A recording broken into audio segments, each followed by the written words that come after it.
नमस्कार। आज हम जैनेन्द्र कुमार के द्वारा रचित निबंध बाजार दर्शन का अध्ययन करेंगे। बाजार दर्शन जो पाठ है उसमें जैनेन्द्र कुमार के एक मित्र उनके घर आते हैं और बाजार जाते हैं और बहुत सारा सामान खरीद कर ले आते हैं। पूछने पर कि इतना सामान क्यों लेकर आए हो, तो वो कहते हैं कि सारा का सारा ये सामान उनकी पत्नी ने उनसे खरीदवा लिया है और अब तो जाने के लिए भी किराया नहीं है। एक और मित्र उनके घर आए और वो बाजार गए, शाम तक घूमते रहे और कुछ भी नहीं लाए। पूछने पर कि आपने बाजार से कुछ खरीदा क्यों नहीं, तो वो कहते हैं कि बाजार में इतनी अच्छी अच्छी चीजें सजा सजा के रखी हैं कि एक सामान लेता हूं तो दूसरा छूट जाता है, इसलिए किसी के प्रति मैं नाइंसाफी नहीं करना चाहता था और इसलिए मैंने कोई भी सामान नहीं खरीदा और मैं बाजार से चला आया। तो जैनेन्द्र जी अपना बाजार दर्शन के विषय में समझाते हैं कि यदि व्यक्ति के जेब में पैसे होते हैं तो वो बाजार जाता है और जो कुछ भी उसके सामने होता है, चाहे उसके पास पहले से ही मौजूद क्यों ना हो, वो पैसे की पावर दिखाते हुए उसे खरीद लेता है। और जिन व्यक्तियों के पास पैसे नहीं होते हैं वो बाजार जाते हैं लेकिन कुछ ना खरीद पाने के कारण अफसोस करते हुए वे घर आ जाते हैं। तो इस अफसोसजनक स्थिति से बचने के लिए जैनेन्द्र कुमार सलाह देते हैं, यदि आप बाजार जाते हैं तो एक पर्ची या लिस्ट बनाइए, क्या सामान आपको चाहिए, किस सामान की आपको जरूरत है, आप ठीक उस लिस्ट के अकॉर्डिंग अपने जेब में पैसे रखिए और बाजार जाके उस सामान को आप उसी दुकान से खरीदिए जहां वो सामान मिलता है और अनावश्यक आप दुकानों पर ना जाएं। साथ ही साथ वो अपने पड़ोस में रहने वाले एक भगत जी हैं, चूरन बेचने वाले, उनका उदाहरण देते हैं। कहते हैं वो चाहे तो बहुत सारा पैसा कमा सकते हैं लेकिन वो पैसे के पीछे नहीं भागते हैं।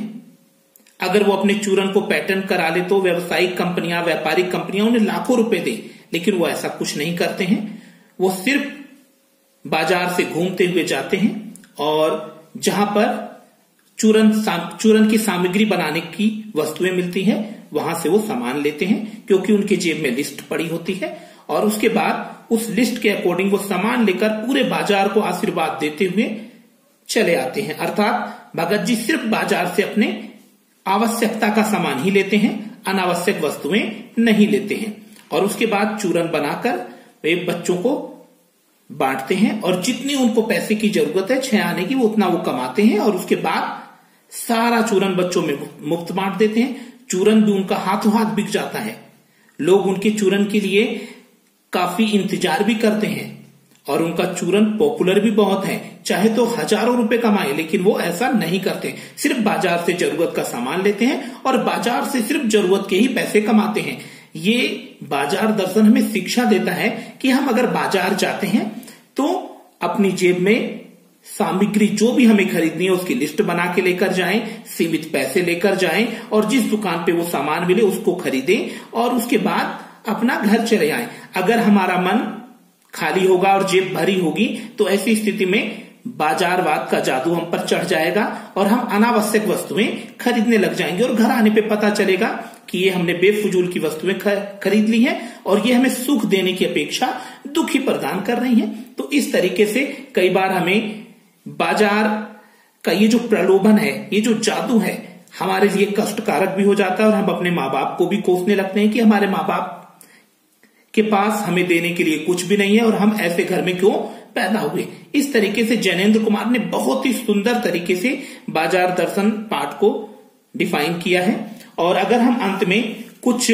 दार्शनिक अंदाज में भी इस पाठ को बताना चाहें तो बाजार दर्शन पाठ में बाजारवाद और उपभोक्तावाद के साथ साथ अर्थनीति एवं दर्शन से संबंधित प्रश्नों को सुलझाने का प्रयास किया है जैनेन्द्र जी ने। बाजार का जादू तभी असर करता है जब मन खाली हो। बाजार के जादू को रोकने का उपाय यह है कि बाजार जाते समय मन खाली ना हो, मन में लक्ष्य भरा हो कि हमें क्या लेना है। बाजार की असली सार्थकता जरूरत के समय काम आना है। बाजार को वही लाभ दे सकता है जो वास्तव में अपनी आवश्यकता के अनुसार बाजार का उपयोग करता है। अर्थात जैनेंद्र कुमार कहते हैं कि बाजार को वही लोग सार्थकता प्रदान करते हैं जो बाजार से जरूरत का सामान लेते हैं। अनावश्यक जो भी लोग बाजार से सामान खरीदते हैं वो कभी भी बाजार को सार्थकता प्रदान नहीं कर सकते हैं। जो लोग अपने पैसों के घमंड में परचेजिंग पावर को दिखाने के लिए खरीदारी करते हैं वे वास्तव में आनंद नहीं दुखी प्रदान करते हैं, क्योंकि वो अपने पैसों का नाश करते हैं, दूसरों को दिखाने के लिए सामान खरीदते हैं और दूसरों के ईर्ष्या के पात्र बनते हैं और समाज में भाईचारा खत्म हो जाता है। ऐसे इस पाठ में लेखक मन को नियंत्रण में करने और वास्तविक जीवन जीने पर बल देता है।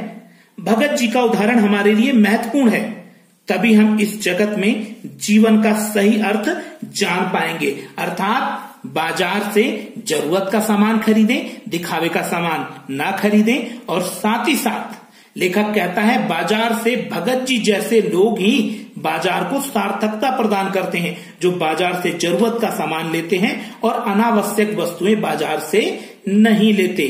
तो कुल मिलाकर ये पाठ हमें बाजार और बाजार में किस तरीके से खरीदारी करनी चाहिए उस विषय से अवगत कराता है।